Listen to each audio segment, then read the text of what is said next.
welcome to this session. We're very honored to co-sponsor this event with Kyoto JOT and All and Gail Sig. And I'd like to personally, as a representative of Yokohama JOT, introduce Yuzuko Nagashima and Luke Lawrence. Yuko is currently teaching at Yokohama City University, and her research interests include teacher identity and intersectionality, translingualism, as well as critical feminist pedagogy.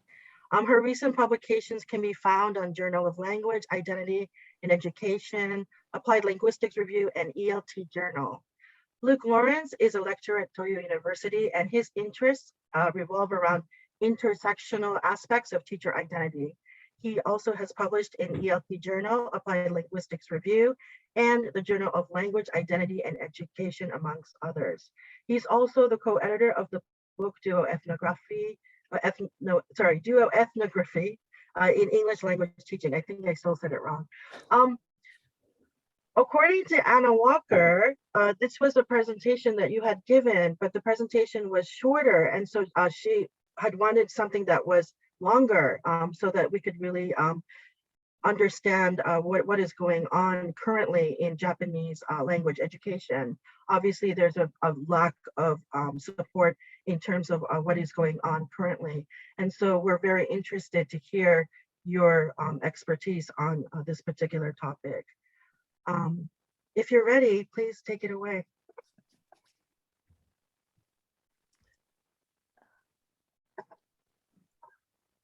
Can I, is it possible, can I share this? Share the screen. I got it.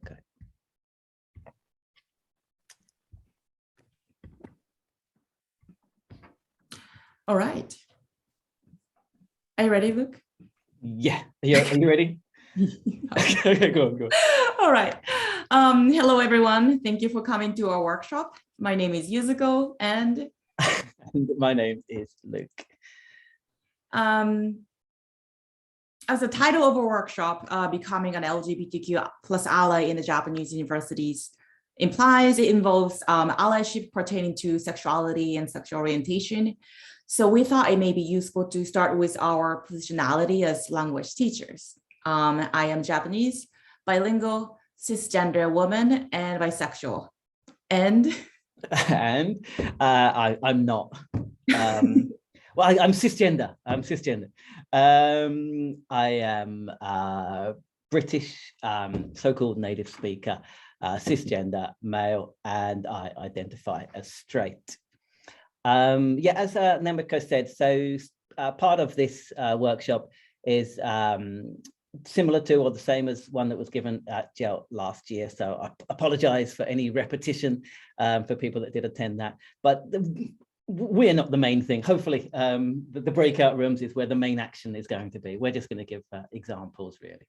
So first of all, we're going to go over what it means to think about queer pedagogy. We're going to give some examples of queer pedagogy and get you to discuss some extra ideas for enabling queer pedagogy in your own classrooms. And then we're going to move on and talk a little bit more specifically about allyship in terms of LGBTQ plus allies in the Japanese university setting, basically.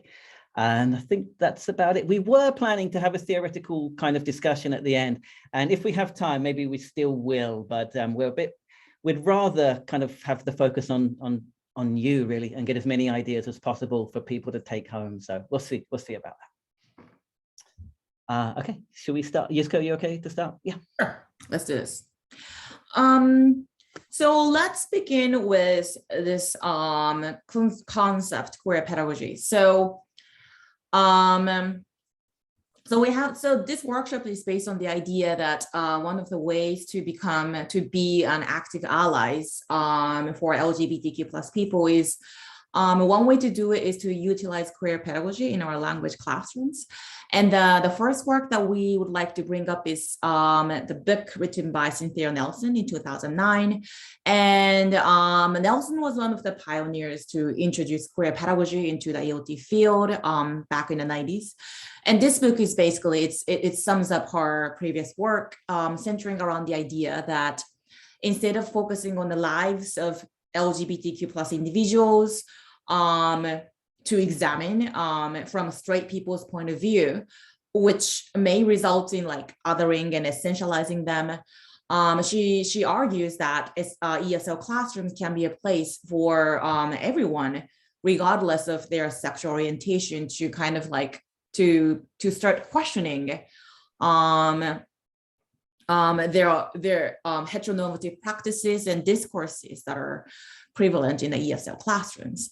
And heteronormativity here is defined in the book by Daly and Campbell that as linguistic and or cultural practices which construct and circulate heterosexual representations, practices, and identities as a natural or normal expression of humanity. And we borrow that definition in this workshop as well. Yeah, and the second work that we want to focus on is one that came out recently by Joshua Pies, and it's very useful, kind of more of a practical guide than Nelson's kind of theoretical overview of how to kind of queer the English classroom.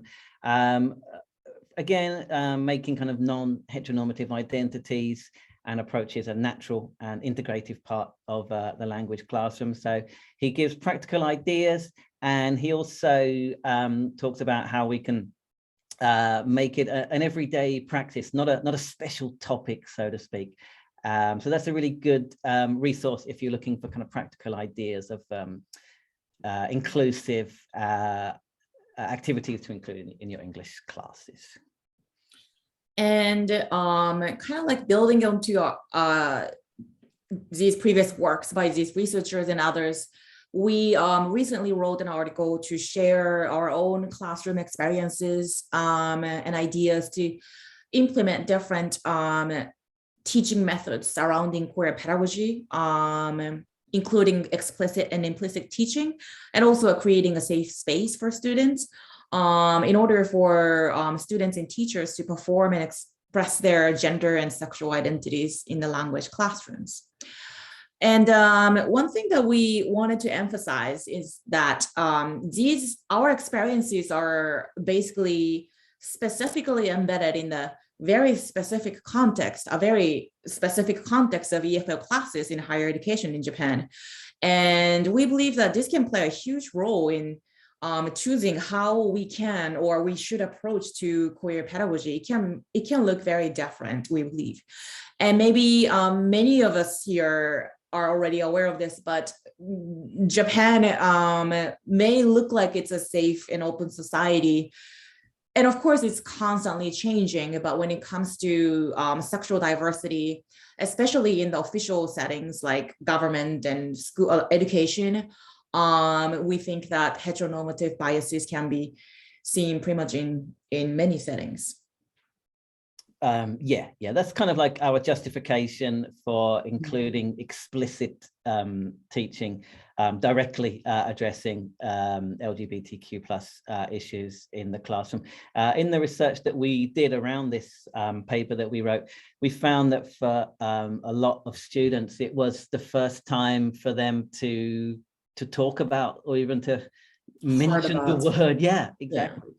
Was in our English classes, and it had never been mentioned in their entire school career up until that point. So we kind of used that kind of knowledge that we got from that research to justify, in this Japanese context at least, explicit direct teaching related to queer pedagogy.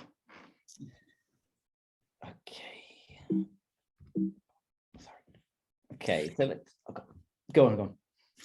So the first type of activities that we are going to introduce for queer pedagogy is the explicit activities that Luke talked about a little bit. So these activities that we're sharing here take a pretty direct approach to kind of start steering students explicitly toward the notion of heteronormativity in our daily, especially school lives.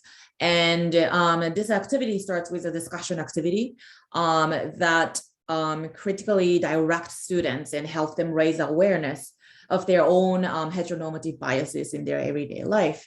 So as you can see, these 4 questions. The first question is a pretty straightforward question about the definition of heteronormativity. And the second question is just to get them thinking about like different pronouns, because this is part of what Luke said earlier, but most students seem to learn only he and she at school as a third person pronouns in their English classes. And the third one is kind of related to the second one, about to learn more queer language and vocabulary words about partners. And the last one is about having them think about the possible lack of representations of sexually diverse characters or individuals in their textbooks. And then after that, we have them work in group to kind of apply this concept in different settings in their daily lives, like family, friends, school, and work. And we gave an example to begin with for family. For this one, it says grandparents asking when you are getting married, because it's kind of it's a pretty typical question that we often hear. And yeah, so after that, we have them discuss and apply this concept into their own daily lives and experiences. Yeah, and we kind of see this as not only like a social exercise, but it's a language teaching moment of appropriate language to use. And for this example of grandparents asking, I've had this this week, it's the first week back, and in nearly every single one of my classes, I've been asked, are you married, or do you have a girlfriend, during kind of introductory activities. And I used it as a moment for teaching, and how can we, I wrote it on the board, how can we change this to make this a more inclusive question, and things like that. So yeah, seeing it as a language activity as well as a social exercise. Also, before we put it over to you, I just want to say, if you notice, so the focus here is heteronormativity. So there's no questions that are kind of putting pressure on LGBTQ students to come out, or there's no kind of things that hopefully will make them uncomfortable. There are no questions that are kind of asking students to make judgments on basic human rights of LGBTQ plus people, for example, you know, same-sex marriage or adopting children or things like that.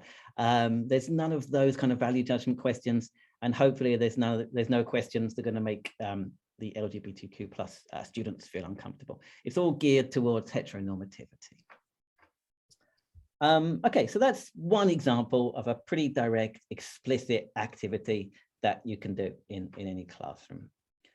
So over to you. We're going to put you into breakout rooms and just discuss in groups. Can you think of any similar explicit or direct activities that you have or you could incorporate into your own teaching context? So yeah, just think about the things that we talked about and things to avoid, and yeah, let's get some ideas. Okay, so that was an explicit activity. So we're going to show you just a quick example of an implicit activity. And again, we'll put you back in your groups in a moment. Sorry. Okay, so we won't read it all out, but just take a moment. So this is a reading activity that was part of a larger lesson that was dedicated to dilemmas or difficult decisions, was the focus of the class. So just have a quick moment to read the scenario that's outlined there. It's a reading activity as part of a dilemma lesson.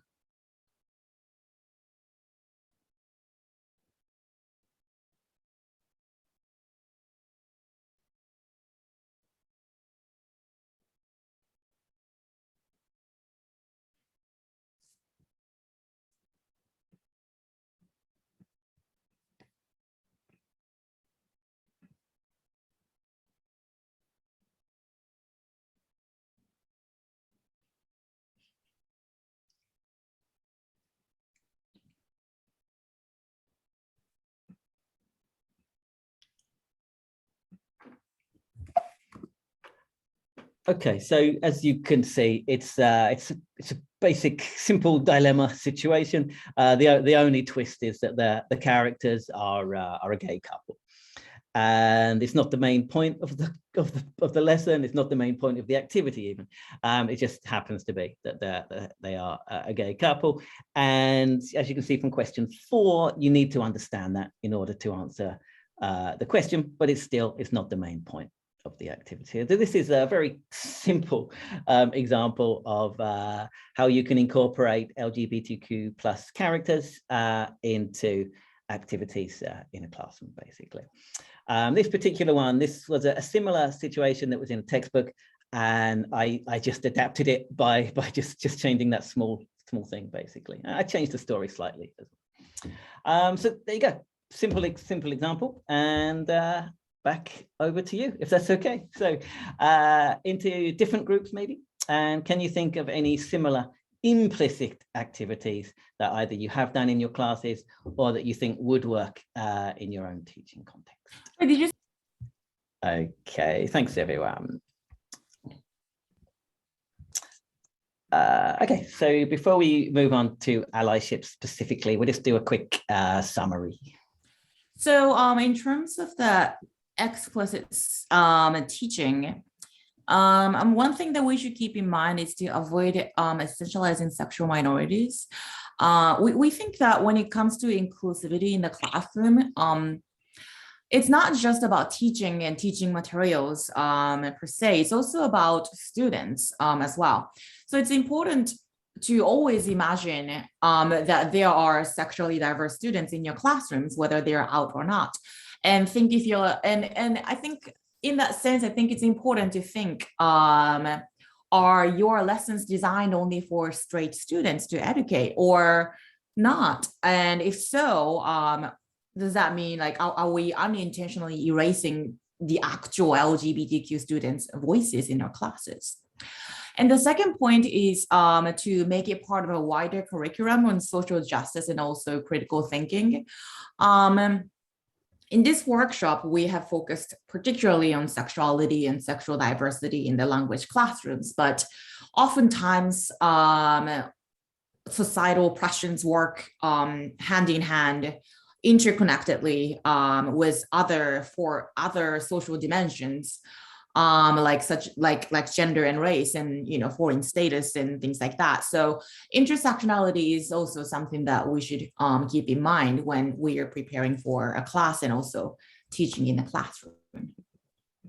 Yeah, and on the implicit side, just try to make diversity and inclusivity a natural part of your material. Sometimes it's just a simple thing, just switching the genders of your main characters or whatever. It's such an easy thing to do, but just try to make it a normal everyday part of what you do. And also, avoid heteronormativity in the language you use.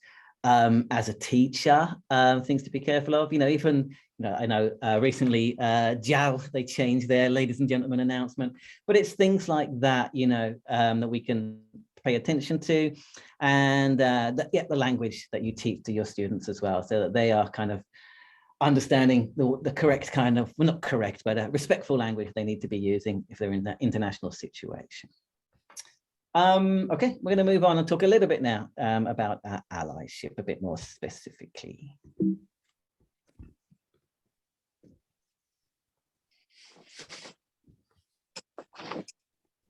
So we kind of divided into like two domains in our workplace, inside and outside of the classroom. And for the inside classrooms, basically we need to work to create a safe space for all students.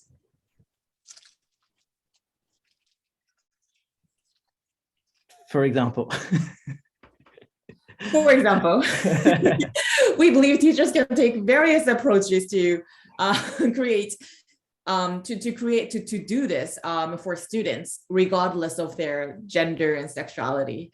And one thing that I often do is to take one aspect of critical pedagogy and basically on the first day of the class, have students discuss what kind of classroom environment would be ideal for them and what needs to be done to create one.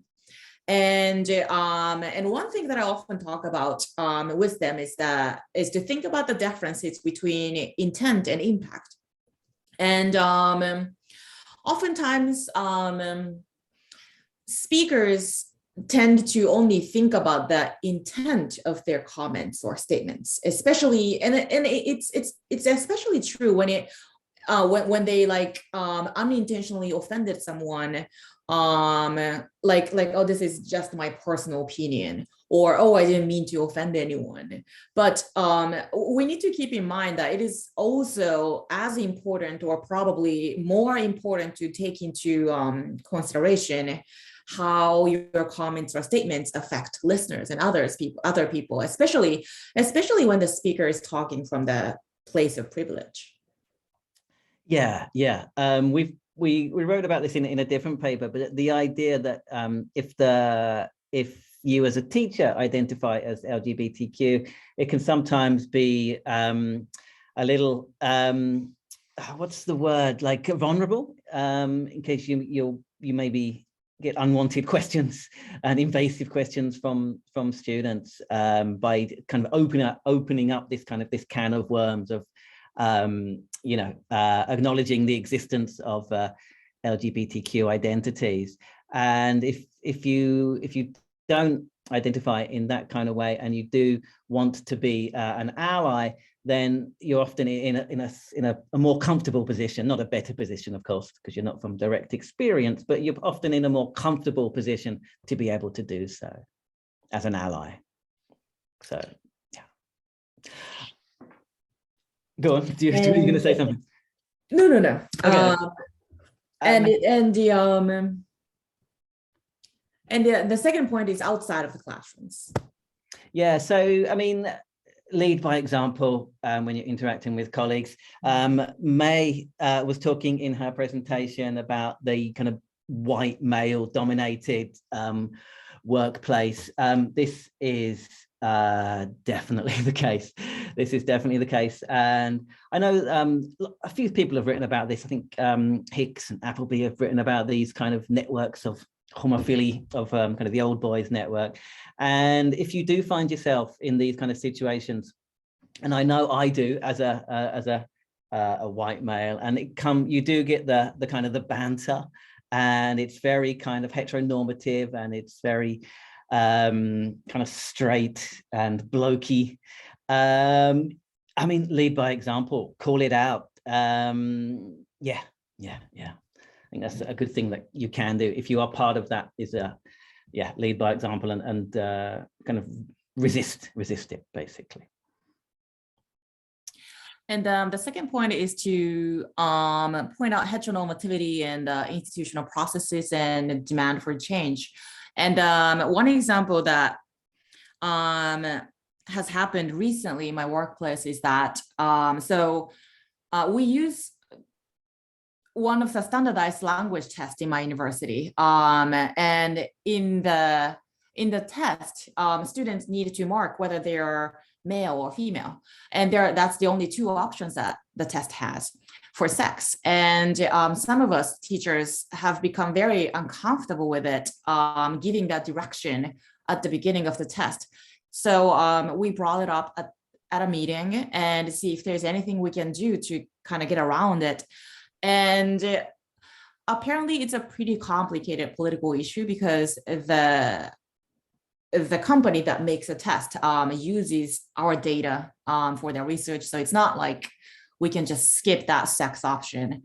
But at least we discussed that issue during the meeting, and the director of our program said he's going to bring this up to people involved and demand some kind of explanation why we need to fill out sex to begin with, or why it's not possible to add like other option there as well. Yeah, and example I had in my workplace on the course roster that you get at the start of each semester with the names of all of the students. Again, there's just a binary male female option. I don't know where the information comes from. I don't know if they're asking the students how they identify, or they're working on something else. And to make matters worse, the male option is unmarked. It's the default, and the female gets a star if they're a female. I know. And again, that's something which I've been attempting to change, basically, but just things like that, which if you notice, and just take the action if you can, if you feel brave enough to raise it. Okay. So yeah, just some examples there of what you can do to be an ally to that LGBTQ plus community in your workplace.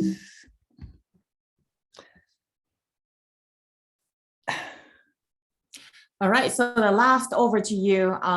Please go ahead and discuss in groups. What LGBTQ plus allyship initiatives have you tried or heard about or would like to try in the future, both in your classroom setting and also in your workplace overall? I'll send you guys into the breakout room for our final message on the first point that we want to emphasize is that regardless of sexual orientation, we all need to constantly reflect on, examine, and challenge our own heteronormative biases within ourselves on a daily basis. And I think, as we mentioned earlier, we think it's important to always keep our goals clear. Why are we using queer pedagogy if we are, and for who? And when we keep that in mind, we believe it becomes pretty clear that what we should focus on is not necessarily the concept of LGBTQ plus or LGBTQ plus individuals per se, but more about how the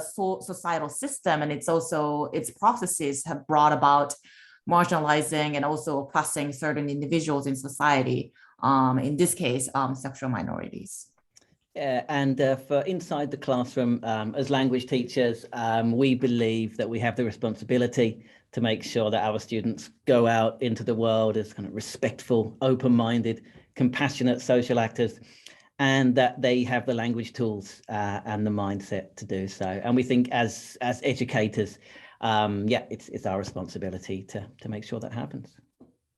Right. And lastly, as colleagues, we believe we have the responsibility to ensure that our workplaces are safe, comfortable, and also inclusive for all teachers and staff members, regardless of sexuality or gender identities.